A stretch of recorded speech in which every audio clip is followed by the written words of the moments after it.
The Workbook Properties is a place you can go to find more information about the workbook or information that you want to put about the workbook. Things like who created the workbook, the editor, the author, the company name, website. In any case, to get there, come up here and click on the File tab, go down to the Info tab, and over to the right, there you go, you got some basic property information, like the size of the workbook, 9.95 kilobytes. You can add titles, tags, and the tags are like keywords that are searchable when you're searching for this workbook. For example, have you ever done a search, like let's say you type in the word gummy bears and it pulls up a file like this? The title of the file is validation. You're like, what in the heck? Why is that pulling up? Well, just because the keyword that you typed in, gummy bears, isn't in the title or the name of the file, doesn't mean that it's not within the file. It'll actually search within the workbook. If it's on the spreadsheet, it'll find it and be part of the search, or it could be one of the keywords here or a tag. To add a tag or a keyword, just click over here in the box and just start typing. And then to add additional keywords, just separate it by a comma here. And then when you're done, click off in a blank area. Of course, be sure to save your work. So anytime I type in any one of these tags here, it's searchable. It'll pull up this workbook as part of the search for yummy, tasty gummy bears. In any case, let's go on. We've got the last modified, the date and time created, who last modified it. If I want to see all properties, come down here and click on Show All. Now, even though it says Show All, there's a few additional properties that aren't displayed here that I'll show you in just a second. In any case, it opens up. Got my hyperlink base. I added my website, the company name. In any case, make any changes you want by clicking in there and deleting and typing over it.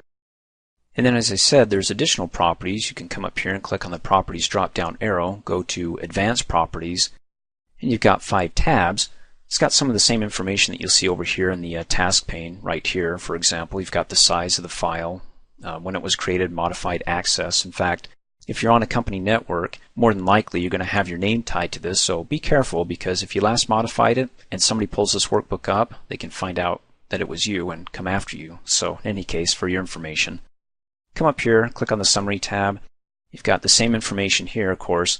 Here it says keywords, but over in the Properties pane, it has it as tags. It's the same thing. So whatever I update or do in one, if I delete this and then click OK, it'll do it in the other and vice versa. I'll show you in just a second when I click OK that the keywords over here, yummy and tasty, will be gone. But before I do that, let's go to Statistics. There we go, created, modified, accessed. You also have the contents, and then finally custom, which is nice because you can actually customize some of the properties. For example, let me scroll down and see if I can find a name here. Editor. Let's say that Bill Gates was the editor. Select it. And I want to type in his name, so I'll choose text instead of just a date, number, or yes or no answer. Let's do text and type in his name. Then when I'm finished, I can go ahead and click Add. Adds it down below. The other option, as I mentioned, you got the yes or no. So is it a part of a group? You can select it, click on the drop-down arrow, select yes or no. Instead of typing in yes or no, you can go ahead and, well, there you go, select no or yes, click Add. Adds it down below. You can also customize it by coming up here and typing in your own name. For example, like shipped, and then we can go ahead and make it a yes or no and click Add. And then when you're finished, go ahead and click OK. A couple of things. First of all, as I mentioned, that this pane doesn't show everything, the Properties pane. And as you recall, I added some custom properties. It doesn't show up over here. But when I clicked OK, as you recall, I removed those additional keywords, which was yummy and tasty, so it updates it here. So what you do in one does it in the other. And then finally, when you're done, be sure to save your work. When you click on Save, it pulls you out of the Backstage back to your worksheet. But when you go back to the File tab, if you come back to your Properties, and all the work that you did, the keywords information that you added, has disappeared, that means that you actually had this workbook created in a previous version of Excel, like 97 through 2003, and it has a box that's checked that says to go ahead and clean up all the personal information on Save. If that annoys you because you don't want to keep typing this in, and every time you save it, it erases it or clears it, then come over here and click on the Options tab, go to the Trust Center tab, come over here, click on the Trust Center Settings button, then go to Privacy Options, and it's right there. Remove personal information from properties on Save. Be sure to uncheck that and click OK, and then click OK, and then of course go back to the File tab and update all the properties, add them back in again, and then when you click Save, it won't clear them out. And then you'll be good to go. Now, if you don't remove that check mark, well, then no, it'll clear it out every time. Also, anytime you create a new workbook with this workbook open, it'll actually contaminate it, so that means that the new workbook will have that box automatically checked. So keep that in mind, because this one you may be okay with, but if you leave this workbook open and you go File to New and you create another workbook, it'll actually have that box checked in that workbook or any other workbooks that you create while this workbook is currently open. So I would recommend closing out of the workbook and just opening up a blank workbook and then starting from there.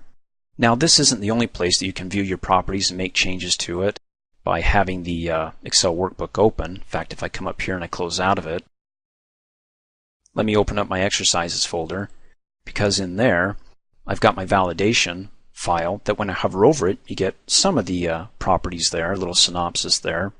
Or you can go ahead and right click on it and go to Properties. And there we go. You get some of the properties there. Also the Details tab where you can go ahead and make changes to it. And there we go, Tags. It says go ahead when I click in it to add another keyword or tag. Yummy. And then when I'm finished, I can go ahead and click off in a blank area and then go ahead and click OK, and there you go. Two ways you can go ahead and view the properties and make changes to it. Of course, the most detailed way is to go and open up the file itself and go from File down to Info and view the property and make the changes over on the right hand side of that Properties pane. And then of course you have the Advanced Properties as well. Thanks for watching. Hey, as a quick reminder, if you like my video, please give it a thumbs up. You can also click on me and subscribe to my channel to get notified of the latest videos. And for only $2 a month, you get online access to all my training. Or for downloads and DVDs, please visit me at dreamforce.us.